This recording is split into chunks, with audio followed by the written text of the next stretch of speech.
Assalamualaikum warahmatullahi wabarakatuh. Salam guru penggerak. Saya Andi Nurmaila, calon guru penggerak angkatan 9 dari UPT SMP Negeri 3 Kabupaten Pinrang, Sulawesi Selatan.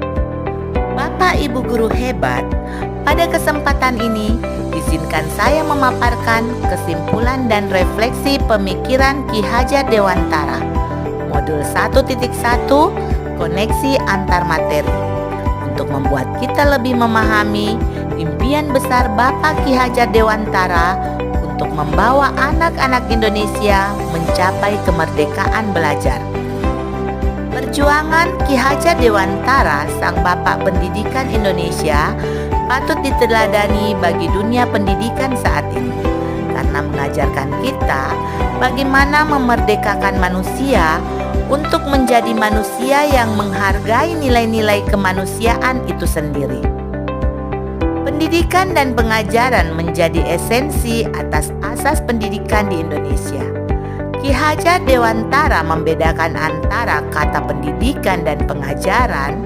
Untuk memahami hakikat pendidikan, Ki Hajar Dewantara menggambarkan pengajaran sebagai bagian dari pendidikan.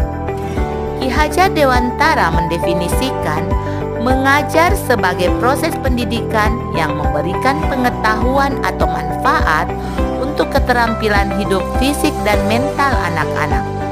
Di sisi lain, Ki Hajar Dewantara mendefinisikan pendidikan sebagai pedoman bagi semua kekuatan alam kodrat manusia yang dimiliki anak-anak, agar mereka dapat mencapai tingkat keamanan dan kesejahteraan yang setinggi-tingginya, yaitu sebagai manusia dan anggota masyarakat.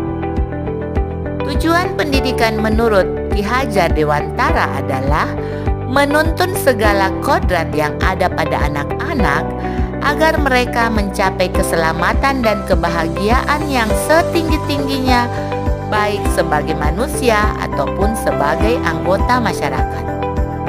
Menuntun dalam prosesnya berarti anak diberikan kebebasan dalam merasakan kemerdekaan dalam belajarnya.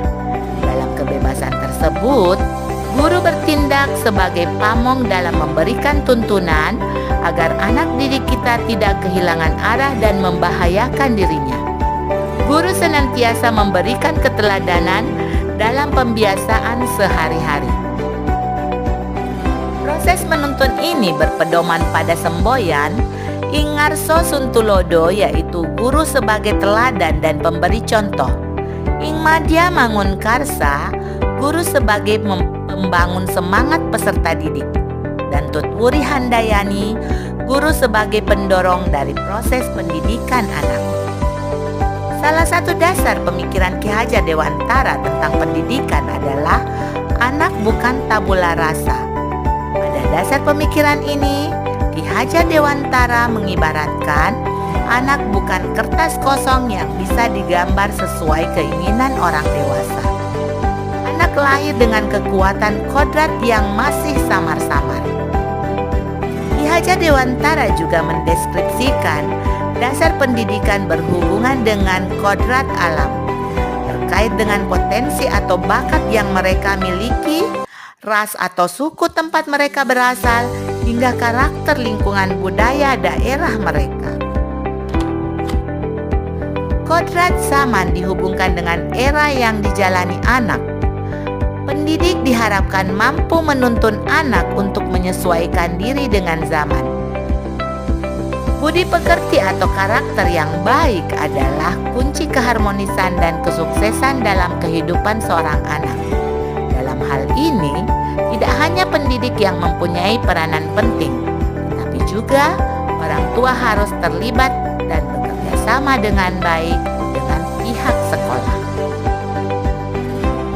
Sebelum mempelajari modul 1.1, pembelajaran yang saya lakukan adalah saya beranggapan bahwa peserta didik hanya sebagai objek pembelajaran, sehingga pembelajaran berpusat pada guru. Saya jarang mengajak peserta didik untuk bereksplorasi di luar ruangan, sehingga peserta didik kurang antusias dalam menerima pelajaran. Ketuntasan dalam pencapaian materi lebih penting daripada memahami karakteristik peserta didik. Jika nilai peserta didik sudah mencapai KKM, saya anggap pembelajaran sudah berhasil. Dan saya berfokus pada hasil, bukan pada proses.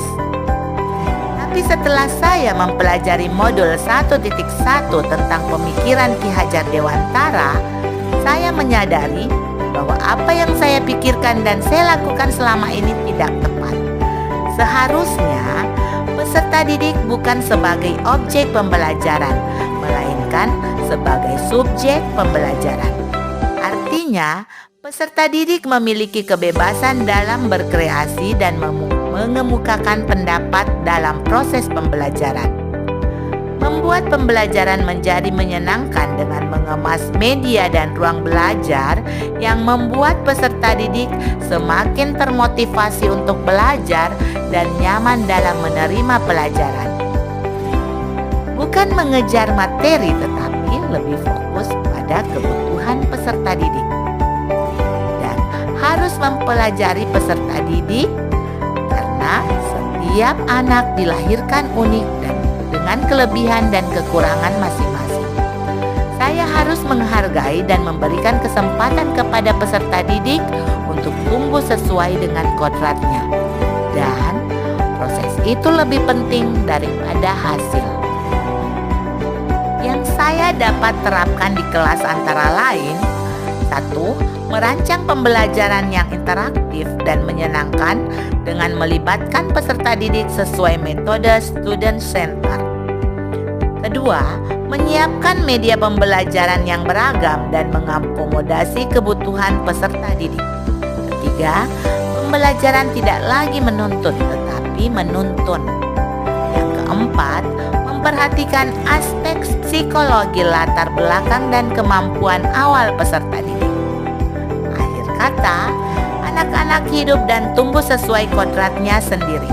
Pendidikan hanya dapat merawat dan menuntun tumbuhnya kodrat itu. Demikianlah yang saya bisa sampaikan. Terima kasih dan Assalamualaikum warahmatullahi wabarakatuh.